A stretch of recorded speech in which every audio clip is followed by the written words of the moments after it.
Hello and welcome back to Applied Math. On this flooring project, let me introduce the project and then also walk through the spreadsheet that we have to create. So our job is to make our classroom a little bit nicer. So we're going to read the PDF here for more details. So opening this puppy up, let's go ahead and check it out, see what we get. Okay. The Tohoto Beautification Committee has once again tasked this class with making Tohoto just a little bit nicer. The first step is to make this room a bit more cozy by replacing the floor. So you are going to calculate the area of the floor of this classroom. Notice the dimensions down here are 30 by 39. Okay. Then you're going to research a variety of flooring options, for example, using Home Depot. And you're going to create a spreadsheet that calculates the total cost of each option. Today, we're going to create the spreadsheet and just map it out. In other words, format it, but not do the calculation nor any data entry. So we're going to make two tables, like down below. And by the way, this here is the type of tables we're going to use if we're shooting for the proficient level here. And proficient level says that data is accurate, organization is clean, spreadsheet auto-calculates, links work, etc. If you want to go up to an A, then you need to use better shading. You're going to use pictures of carpet and wood inserted into the spreadsheet, more flooring options, and also accurately subdivide the room. Okay, so let's go ahead and begin. So let's start by adding or creating. We're going to create a new sheet. Again, this attaches your work instantly. It organizes it so you know where to find it. And third, it also allows me to see things very quickly. Okay, here's the name. It's already there. And so we're going to start making this right here. We want these two tables there. So we're going to take this information and transfer it over. So the first one is going to be called, the first table is dimensions, like so. And remember, if you want to hold down the control button, if you're using a Mac, it's the command button. You can select more than one. And I'm going to do a few things here. I'm going to text wrap it. Just in case, I'm going to vertically align it. Let me show you what I mean by that. See how it's centered vertically? Originally, it was probably centered down, not centered, but vertically aligned down. So I like to vertically align like this way. And I also want to center it here. While I'm here, since I've selected more than one, I can go ahead and merge the two here. I'm going to change this back so it's a little bit more friendly and not overly large. So dimensions. We also need length, width, and total area. Okay, so let's go ahead and do that. Length, width, and total area. Now, actually, I want to put the units right inside there so that we know what we're dealing with. And I'll show you why in just a moment. This one here is going to be square feet.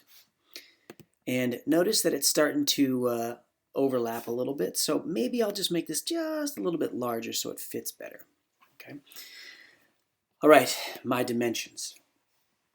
We can actually enter these numbers now. 30, we're told, let's just double check there. It says here that the basic dimensions of the room are 30 by 39. So depending on which one you're calling length or width, maybe I'll call the length 39 and the width 30. And now total area. Let's go ahead and enter a formula here. The formula is we just want to multiply the two. Notice it suggests sometimes to some to add these up, but we actually don't want to. We're just going to take the 39 and we're going to multiply, that's shift 8, by this 30. And now we have 1,170 square feet. My units are over there. Now, a couple things I want to point out to you. Sometimes you're tempted to do this, where you put the feet into the text, into the cell there. Notice what happens. It says we have an error. Multiply parameter 1 expects number values. but 39 feet is a text. In other words, you can't do math with words is what the spreadsheet is saying. Now, you algebraites know you can, but they doesn't accept it. So I'm going to make sure that I put my units elsewhere. Now my numbers are complete. So the question is, how do we want to format this table so it's a little bit prettier? So if I were to select the table itself, I could go to Format, Alternating Colors, and then just select my table there. While I'm here, I might want to put a border around things. So this icon up here is the border. You can border everything. Notice what it borders, everything. Or I could have simply just bordered the outside. So let me show you what that looks like. Just the outside there, around here. That's up to you, but you don't want to make things too busy. I'm going to keep it with just the outside here. In fact, I might make it a little bit thicker as well. Notice that I have a thickness option here. And, excuse me, select that, and it's a little bit thicker like that. Okay, now, what's the next part? I need to have flooring, sold by, case, etc. So I'm going to transfer all this stuff over to there. So, flooring, and sold by case,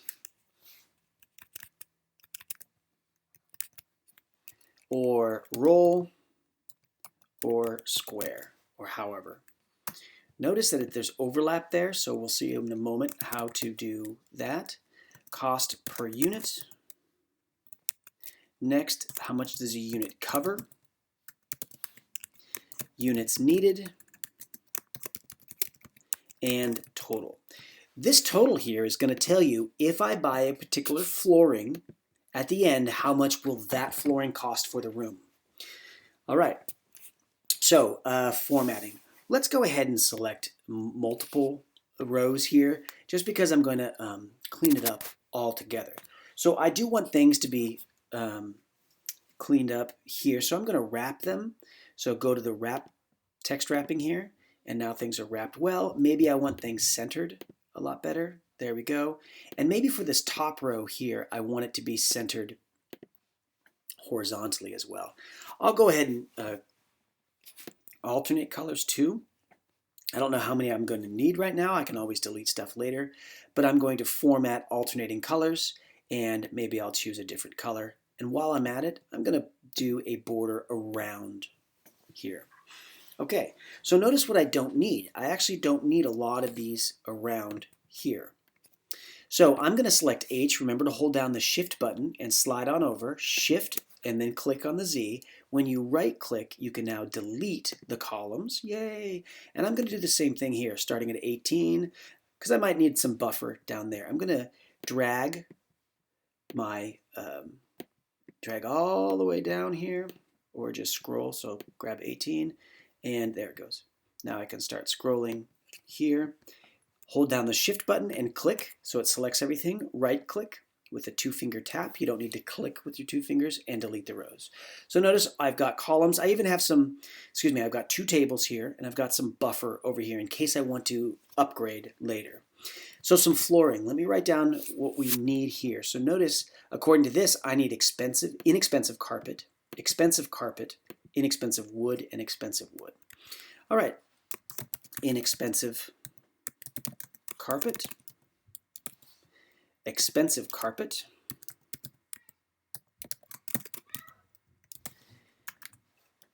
next I want inexpensive wood, oops, and then expensive wood. All right, now I'm actually want to take this a little bit deeper, okay? So besides wood and carpet, maybe I want to do inexpensive tile, although that's not very cozy, I understand that. And I'm going to do expensive tile, expensive tile, and inexpensive. Okay, now I don't know if I'm going to use this later, so I could delete that in a moment, but for now I'm going to keep working with this. So now I'm actually set up. So we're actually done with this.